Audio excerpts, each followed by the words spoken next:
Honourable members and senators, distinguished guests, ladies and gentlemen, thank you for this warm welcome to myself, my wife, my colleagues to Australia. Let me also thank the Australian firefighters who are here in this chamber today. They came to my home province of Alberta when we faced record wildfires last summer, as is all too common.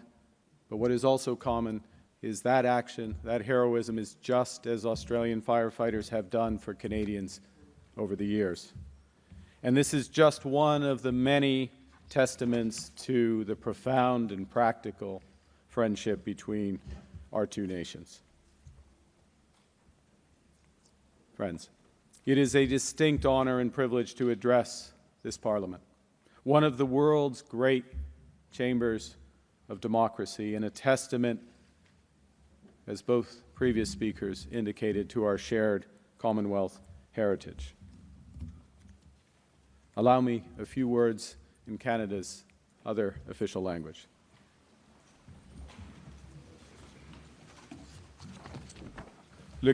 Le Canada et l'Australie sont de grands amis, are great et friends ce depuis longtemps. and have been for a very long time. La confiance Trust est le pilier is central the de central notre relation. cornerstone of our Lorsque le relationship. Canada et When l'Australie Canada and agissent de Australia act in concert, unison, nous we faisons make une grande a big différence. difference. Et en cette période In de these rupture, times of notre rupture, collaboration our est collaboration encore is plus even stratégique. more strategic. Nous pouvons We can chacun renforcer notre Each souveraineté reinforce our et ainsi sovereignty, and in doing produire so, des résultats deliver concrets pour nos tangible citoyens et results for citoyennes, our citizens, même all of them, que as pour well as for nos our économies. economies. Mr. Speaker, the last time a Canadian Prime Minister stood here, it was a different era with different challenges. 2007, the eve of the global financial crisis, a crisis through which Australia and Canada sailed. We sailed through that storm because of the soundness of our banks, the probity of our public finances, and the resourcefulness of our people. And while much has changed since then, these qualities endure, as does the friendship between our nations. Although we could not be further physically apart, Canada and Australia are strategic cousins. We may look to different skies, the North Star in our hemisphere, the Southern Cross in yours, but we have the same orientation. We share a common heritage, have developed a common perspective, and can build together a common future. Two sovereign nations, two proud democracies, the true North and the land down under, navigating with the same values.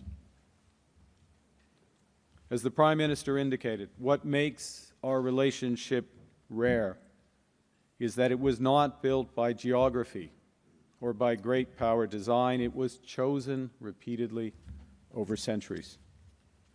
In the mud of Flanders, on the shores of Normandy, in the hills of Korea and the valleys of Kandahar, Canadians and Australians have stood by each other when the hour was darkest and victory most in doubt.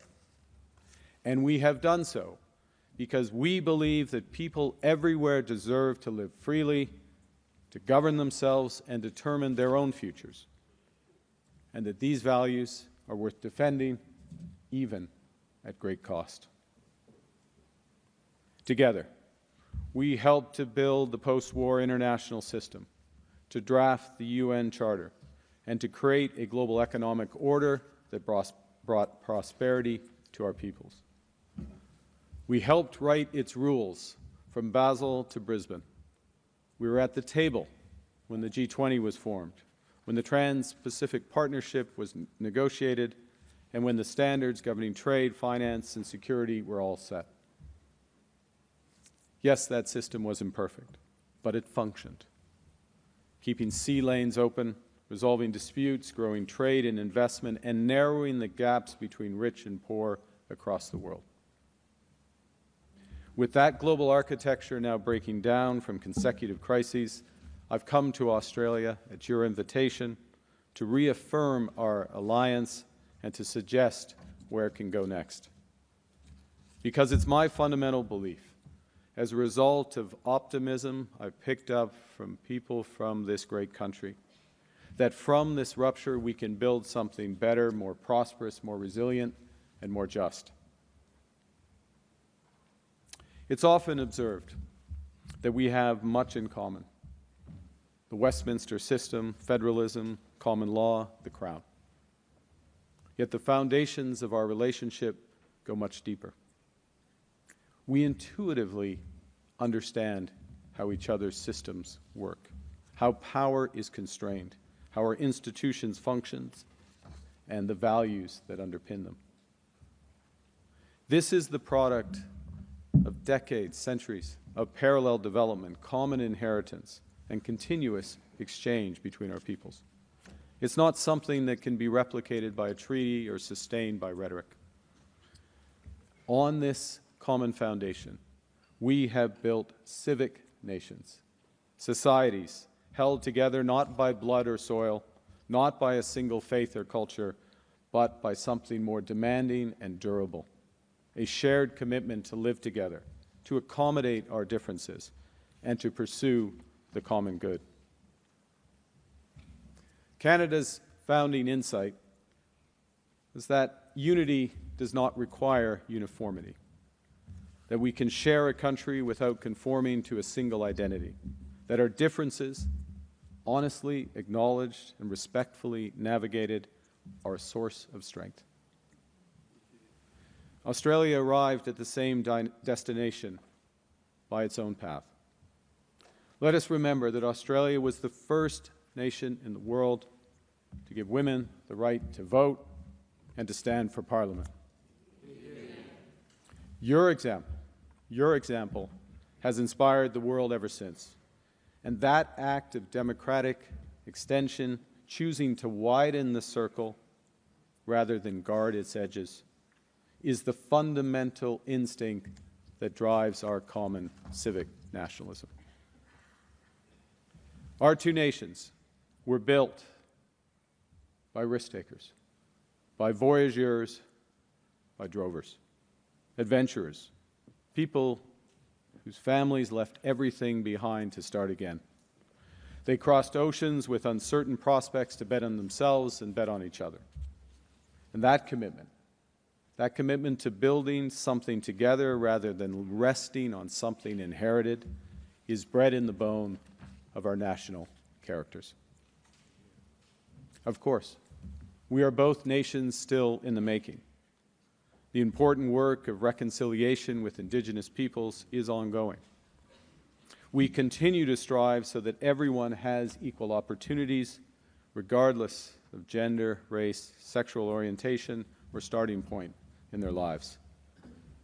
This work is not the sign of weakness, rather the product of a confidence and honesty that acknowledges when we fall short and relentlessly strives to do better. Mr. Speaker, the institutional depth we share, our friendship forged by shared values and common battles, creates a trust that is also a strategic asset. It is a source of power. And the question today for middle powers like us is whether we establish the conventions and help write the new rules that will determine our security and prosperity, or let the hegemons dictate outcomes. In the new global environment, the ability to form effective coalitions is becoming a central strategic capability. Great powers can compel, but compulsion comes with costs, both reputational and financial. Middle powers can convene, but not everyone can. In the post-rupture world, the nations that are trusted and can work together will be quicker to the punch, more effective in their responses, and more proactive in shaping outcomes, and ultimately, those countries will be more secure and prosperous. Mr. Speaker, middle powers like Australia and Canada hold this rare convening power because others know we mean what we say and we will match our values with our actions. This has been earned by those before us throughout our history. And the question is now, what do we do with it?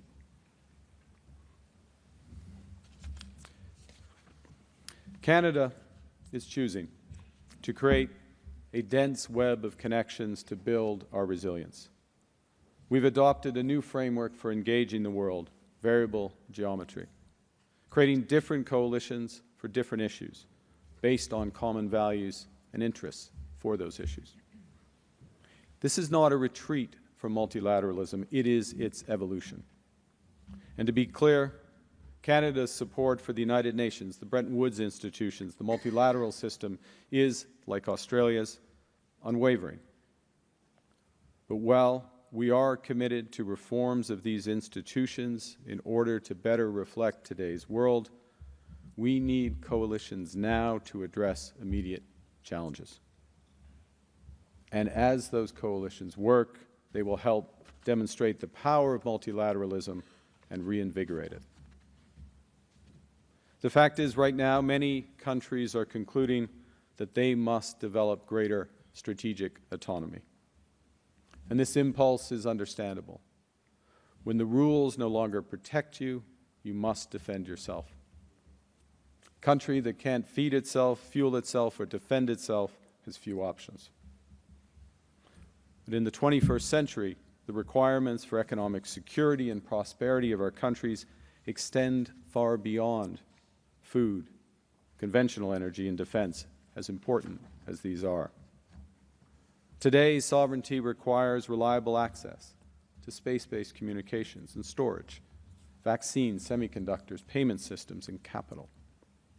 Because governments and businesses went for decades prioritizing efficiency over resilience.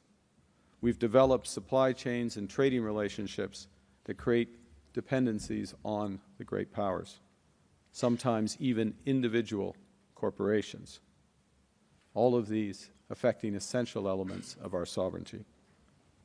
And as that integration is weaponized, this creates fundamental vulnerabilities.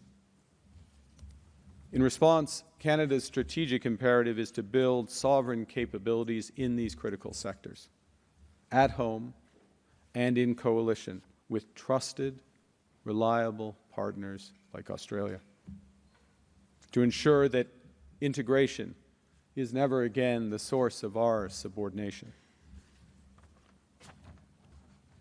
And let me, in the spirit of the Leader of the Opposition, move from the theoretical to the practical. I'll give 5 examples of this variable geometry in practice. The first, Prime Minister, is in critical minerals. Canada and Australia are the world's 2 most reliable and like-minded mining giants. We are both committed to sustainability. We have each developed the most advanced extractive ecosystems, all the range from prospecting to engineering, logistics, and capital markets. We're blessed with abundance of foundational metals that power the batteries, the EVs, the smartphones, the AI systems of this century. Together, we produce 1/3 of global lithium, 1/3 of global uranium, 40% of iron ore. In fairness, that's largely you. But we'll take credit for it. And we have a combined war chest right now of $25 billion to fast-track global projects. Globally, we're 1 and 2 in the most attractive we're 1 and 2 as the most attractive mining investment jurisdictions in the world. We are the world's critical mineral superpowers. Now, in the old world, and even to a degree today, the temptation would be to see each other as competitors. In the new world, we should, as Prime Minister Albanese has suggested, be strategic collaborators to boost investments, accelerate technological cooperation, enhance supply chain resilience, expand our domestic processing abilities, and to reinforce each of our strategic autonomy, which is why earlier today we've signed a series of new agreements on critical minerals, including with respect to the G7 Critical Minerals Alliance, an alliance Prime Minister Albanese helped to launch in Kananaskis in June. This is the largest group of trusted democracies with critical minerals reserves in the world. The second area is in defense. Both our countries are building up our capabilities so the next generation of drones, surveillance aircraft, cyber, and artificial intelligence are created in Adelaide and Alberta. Canada has just announced our first ever defense industrial strategy. It will catalyze $500 billion of investment in our security and resilience over the course of the next decade. This creates enormous opportunities for cooperation between our countries. As the Prime Minister rightly referenced, we are already cooperating with Australia on your world-leading over-the-horizon radar, and we're actively exploring new opportunities to protect our vast territories together. Australia and Canada are core members of the Coalition of the Willing, which provides vital military and humanitarian aid to Ukraine in response to Russia's illegal, horrific war. Mr. Speaker, the outcome of this war is not in doubt, although its duration is still uncertain. And when peace comes, and it will come, the coalition, including Canada and Australia, will provide robust security guarantees to support a just and lasting peace in Ukraine and Europe. As we have seen in this war in Ukraine, satellite communications are now a fundamental requirement for security. A Canadian-based constellation of LEO satellites will launch next year, providing reliable and secure global communications. We're working with other like-minded partners who possess similar capabilities to build out a deep, resilient, sovereign system that we can all share and we can each control in our territories. Mr. Speaker, artificial intelligence is my third example.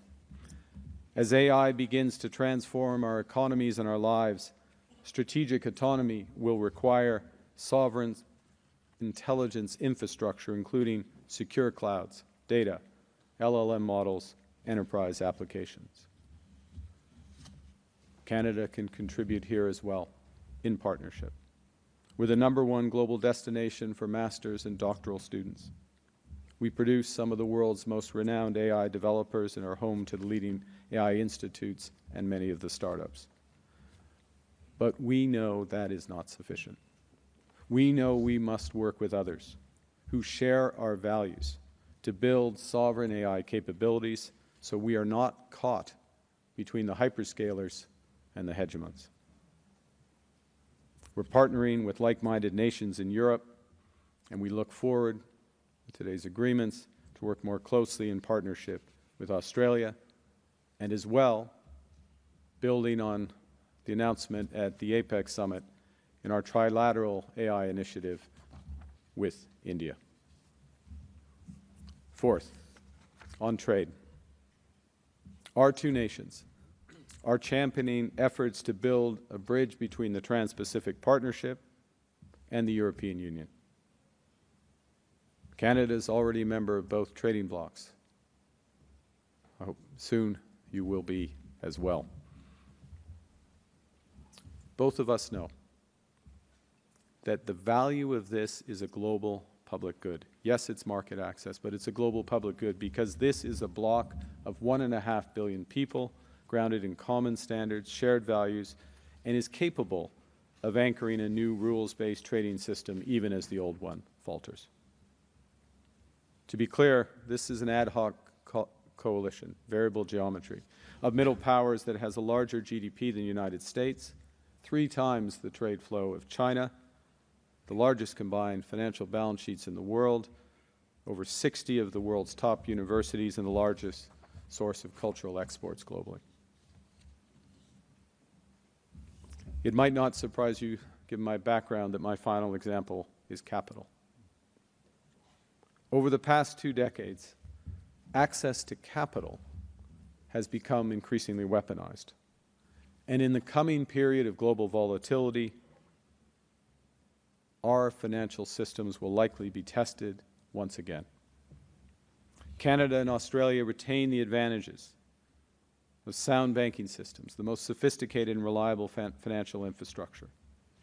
We have the ability that others might think they have but don't. We have the ability to sustain openness to cross-border capital flows. Our pension funds and your supers constitute one of the largest pools, soon to be the largest pools, of capital in the world, at present nearly $7 trillion under management. This is a strategic asset for our citizens and future generations, particularly in a riskier world where it will increasingly matter who owes whom and who owns what. The fact is, we are currently underinvested in each other's economies, and it's high time to modernize our bilateral tax and investment treaty, and I welcome today's agreement to do exactly that.